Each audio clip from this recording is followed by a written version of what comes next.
er det smukt, at der gør det her.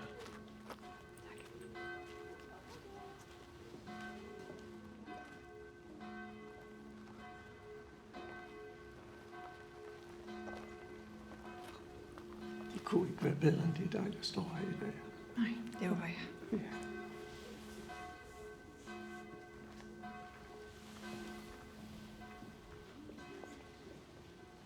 Niklas? Hvad laver du her? Jeg vil bare godt sige ordentligt farvel. Ja, men du var ikke inviteret. Bare 2 minutter. Niklas, du kommer til at ødelægge hele stemningen. Kan du Det ikke er bare bare gå? lige hurtigt.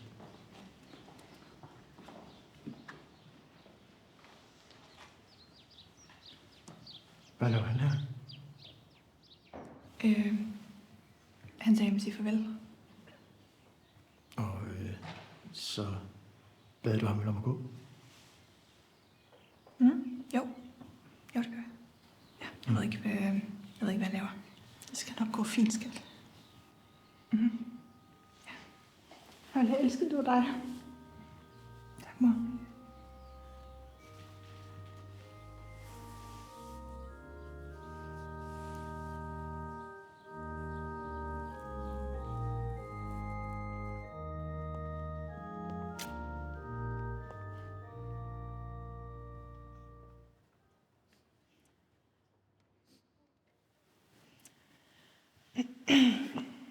Tak fordi I er kommet. Det er dejligt at se så flot et fremmøde. Jeg vil gerne starte med at sige de første ord for min lillebror. Noah var et helt særligt menneske, som formåede at gøre indtryk på alle dem, der har været heldige nok til at møde ham.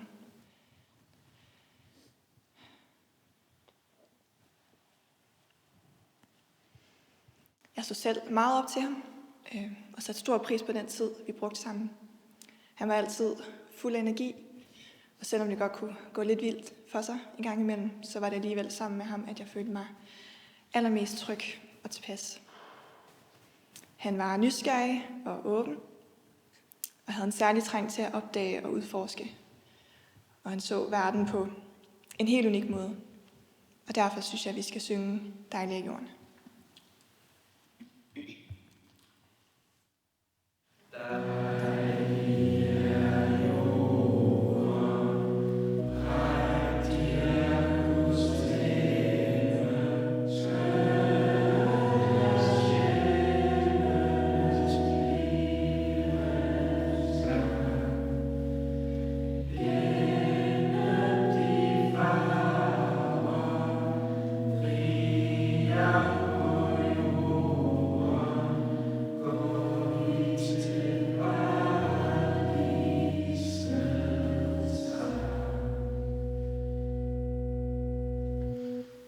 Tak. Inden vi går udenfor, så ved jeg, at min far gerne vil sige et par ord.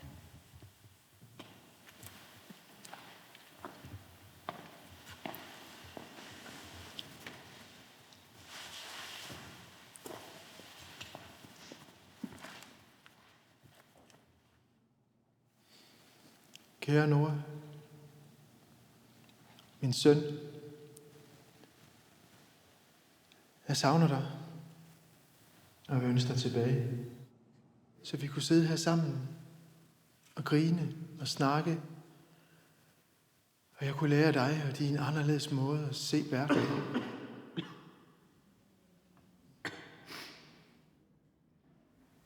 Men min sorg er dybere end det. Dit liv, det blev alt for kort. Og jeg er ked af, at du ikke fik muligheden for at opleve livets op- og nedture og dets følelser.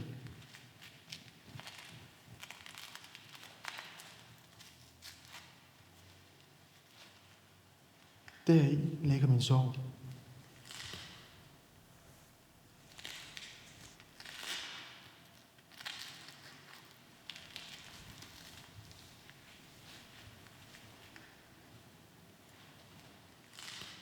Skal han være her? Far.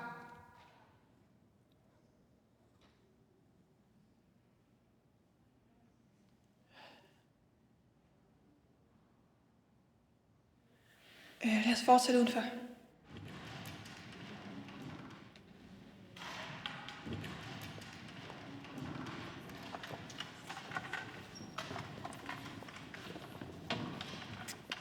Niklas? Hvad var det, jeg sagde til dig?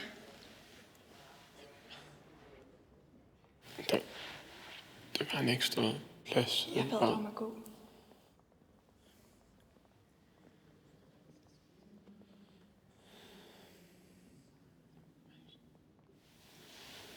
Det er også min ven.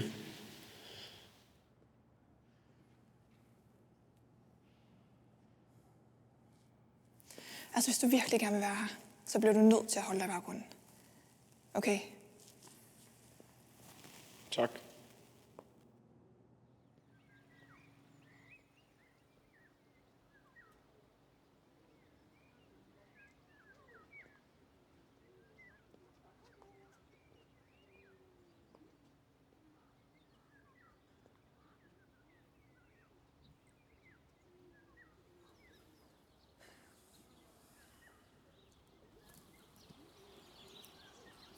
Jeg troede, du sagde til ham, at han skulle gå. Ja, det gør jeg også. Men han er her jo endnu. Det er jeg godt klar over. Men nu er der også allerede lavet en stor nok scene. Jamen, han ødelægger hele stemningen. Altså, lad nu være med at gøre det til mere, end hvad det allerede er.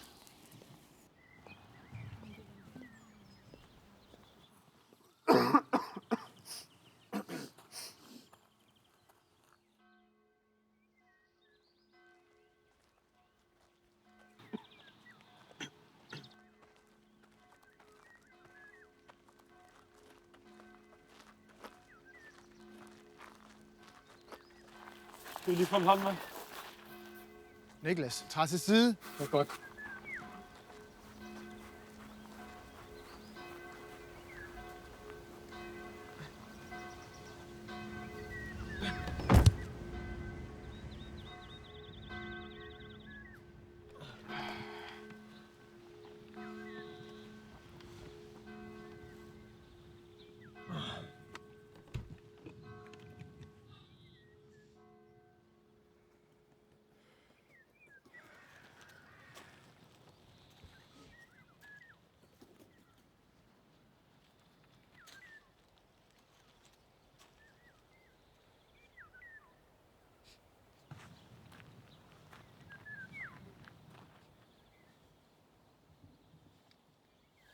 Mor?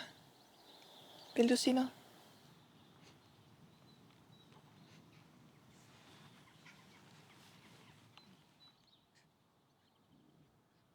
Er du sikker?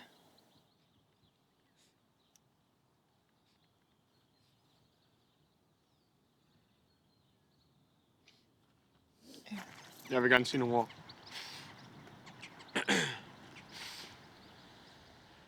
Det er ikke lang tid siden, men jeg savner det allerede så meget, at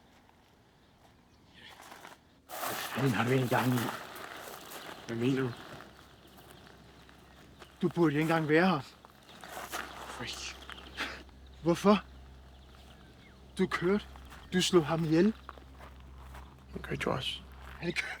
Far! Han er død! Han ligger der.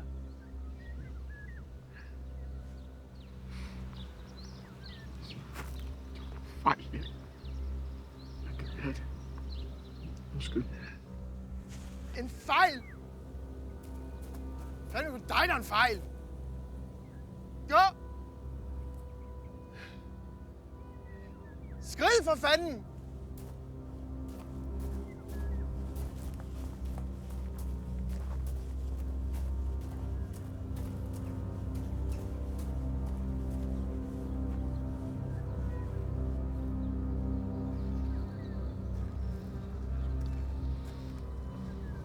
Undskyld.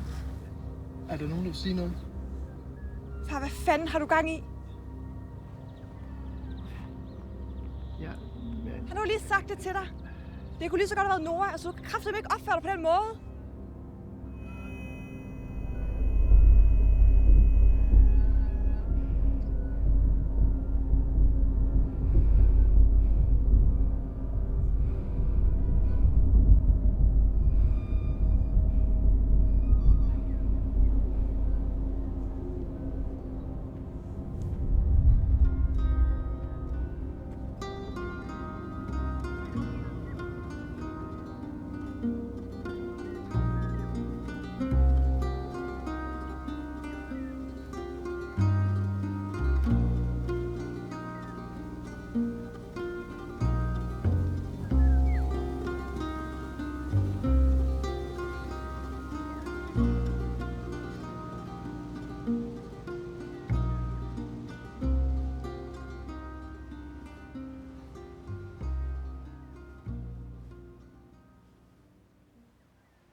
Må det ikke være lykkes for din egen brors begravelse?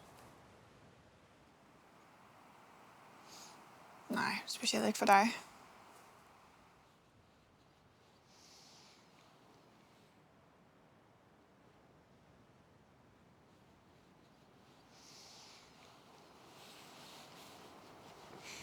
Ja, jeg er ked af det.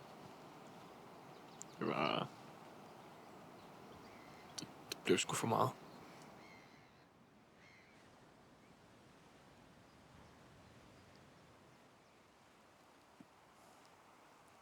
Bær over med hinanden og tilgive hinanden, hvis nogen har noget at bebrejde den anden. Tilgiv, ligesom Herren tilgav jer. Vers 3:13.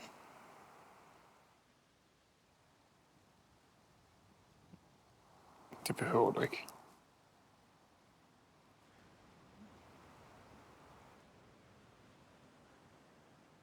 Jeg vil ønske, jeg kunne.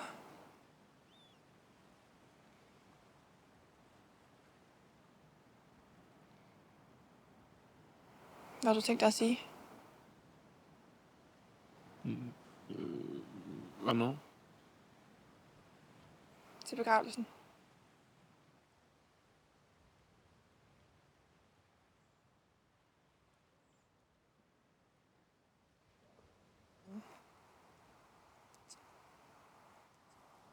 Det er ikke lang tid siden, men jeg savner dig allerede så meget, at det ikke er til at være i.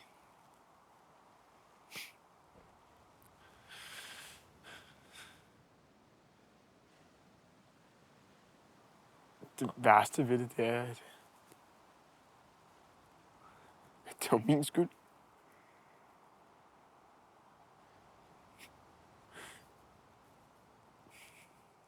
Jeg sidder hele tiden og ønsker, at man bare kunne gøre det om. Eller at det havde været mig. Det er ikke fair. Men jeg håber alligevel nu, at du sidder deroppe og kan tilgive mig. Fordi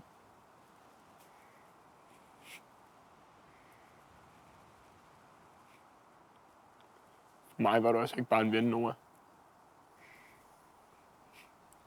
Du var min bror.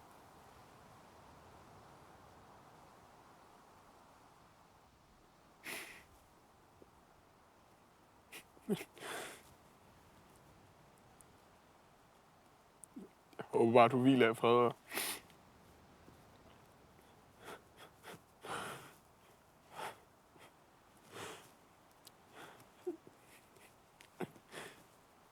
Jeg ser dig igen snart.